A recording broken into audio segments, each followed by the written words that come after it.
in this Chinese world, we're not human beings. We're not defined as something that begins essentially as what you are. You are a human becoming where it's what you do that makes you what you are.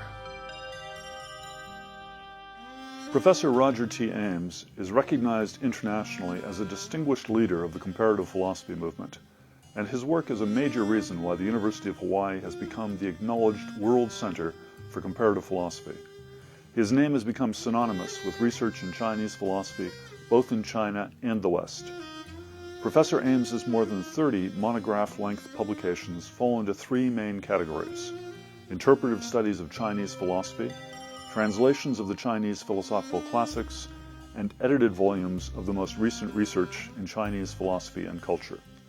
His 70 book chapters, 90 articles in refereed journals, the many entries in dictionaries and encyclopedias, and several documentary films add to the reach and influence of his research. It's these values that are going to enable China to rise and to assume its position as a political, as an economic, and perhaps most importantly, as a cultural force in shaping the 21st century.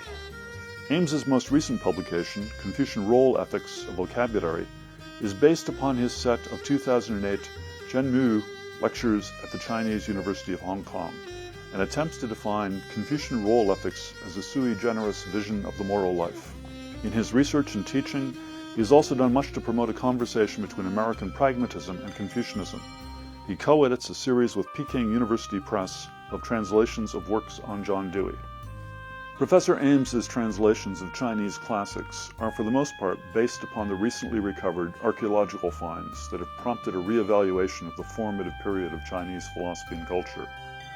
His mastery of the classical language under the tutelage of D.C. Lau has made him one of the preeminent classicists of his generation.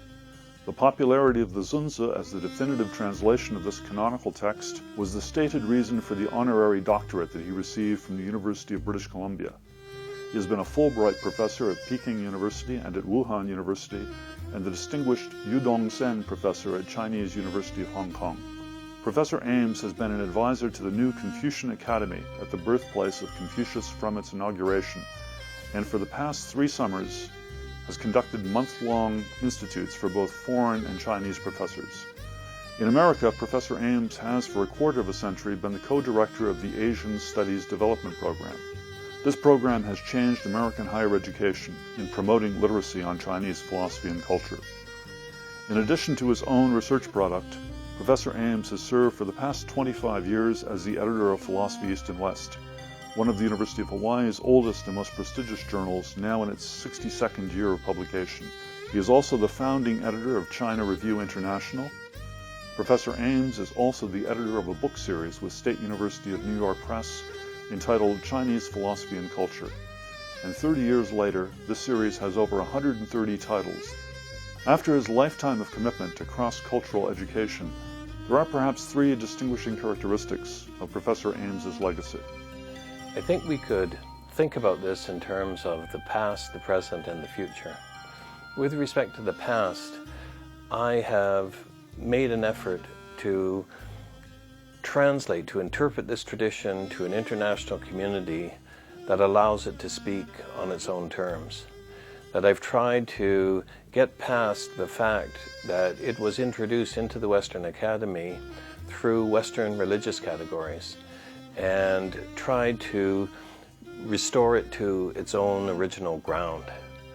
The second way that has to do with the present is that, as most everyone is aware in the world today, Confucianism is emerging as world culture.